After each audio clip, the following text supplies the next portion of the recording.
Hi everybody, I just thought I'd come on and talk about my latest blog, which is called Habit Detox. So I'm on a detox, no sugar, no bread, no wheat, no fat, no fun. And it's for all sorts of reasons. I just really need to detox my liver. And I'm doing this to support also one of my clients. And they are seriously lovely, and in need of support generally because, I found not just with my clients, but with myself, with friends, to keep going, it's quite a stiff ask to just do it on your own. And we all need each other to help heal each other and to understand each other and to work in unity with each other. And that's really tough if there are people who pop up that either make you feel, for whatever reason, make you feel uncomfortable or awkward or knock you off your path or for some reason, trigger you in some way. So if you're in the habit, let's just say, if you have got an injury to your physical body and you're favouring that part of your body, usually what happens is that you get into the habit of favouring that part of the body, therefore causing damage to another part of the body, which is compensating, let's just say, for a leg or a knee or a joint or something like that, or a hand. And it knocks you off centre, and so you have to compensate for this knock. And then that compensation becomes a habit, and then you find yourself habitually doing something you no longer need to do because you've healed. But your body doesn't know that. Your body is still in the habit and hasn't caught up with the fact that you have actually healed something. And then perhaps you say to yourself, well, I'm still feeling like that. I'm still limping. I'm still this. I'm still that. Well, no, actually, the truth is that your mind and your body is rooted in a habit that needs to be broken. And don't tell me it's easy to break habits.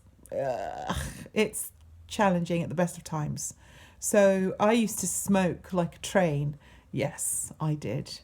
In my 20s, because that was the hip thing to do. And I thought, yeah, I'll smoke myself into a hole.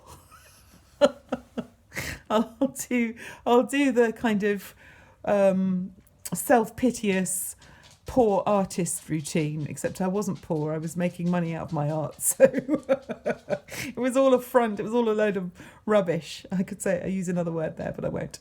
And, it's all pretense. I was so pretentious. And I smoked so many cigarettes and stopped when I was 25 because I just thought, well, if I smoke any more, I'm going to kill myself. And it's only when I started coughing up blood that I realised just what kind of damage I was doing to myself. And so, I gave up a few times and I started again, and I gave up and I started again, and I gave up and I started again. And it wasn't until a friend of mine looked at me honestly and said, well, don't give up, stop. I said, what do you mean? Well, giving up isn't stopping. Giving up is giving up. And what you need to do is you need to stop. If you want to. And of course I did want to stop, but I'd always given up. So there's lots that could be said about that. So don't give up. Stop. And so I stopped, and that was it. I just made the decision one day that I was going to stop, and I did. I stopped. And so actually getting to the point of being able to make a decision to stop is the key. So you make that decision, and that decision is a frequency. It's like a junction box. It's like when you need to cut a wire to stop a bomb from going off. You hopefully cut the right one. So you cut the wire and it stops. And then the neurons fire in a different way. And that's the key. You just stop.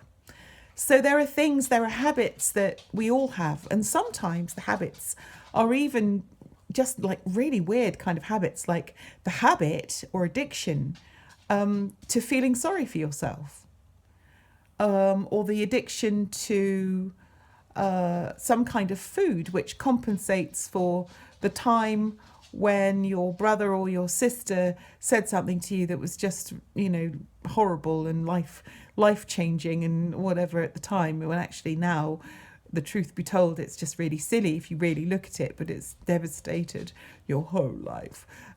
So, it's like, well, actually, is that true? Is that really true now? No, it's not true. Do I need this? No, I don't. But I'm still doing that as the habit, Habits, habits, habits, habits, habits. Isn't it interesting that nuns wear habits? So, monks wear habits. I think that I've learnt an awful lot from a particular course that I've done recently, which is called Practicing the Way.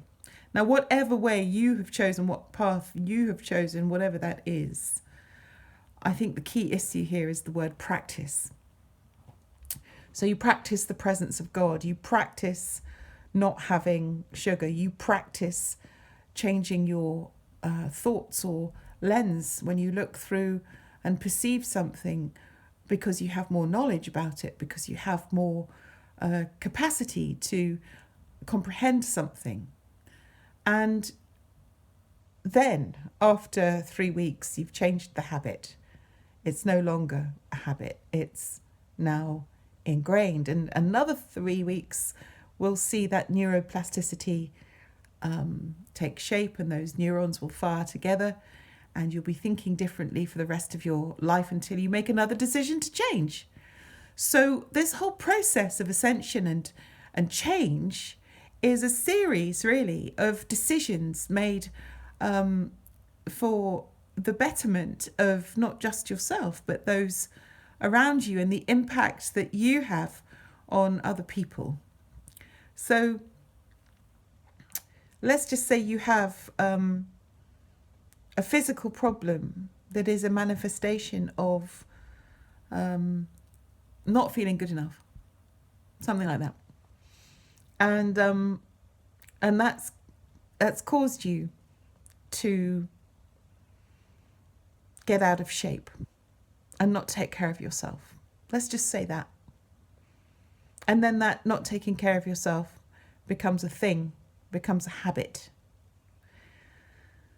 And then the effect of that becomes,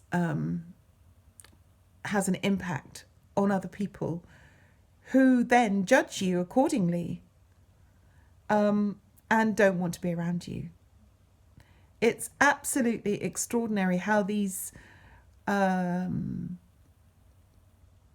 lies that we tell ourselves have such an impact on the environment around us, on the people around us. So this habit detox that I'm talking about in my blog, and if you don't know where my blog is, it's on soundmedicinehub.com. You'll find it there.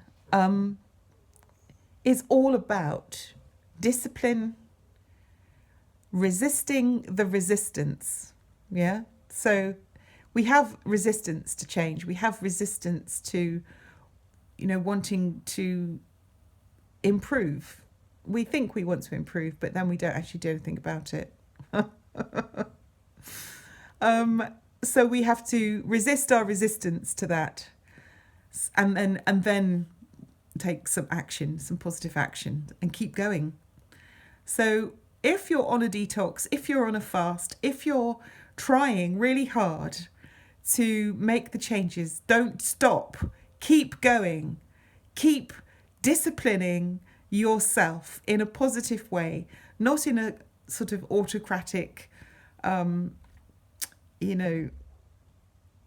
sergeant major type of way. But sometimes the sergeant major has to come out to stop you from falling down into the same old. So Here's to new thoughts, new awareness, new habits, good habits, and positive, positive, positive transformation. Don't give up. Don't stop. Keep going. I'm going to. So you should too.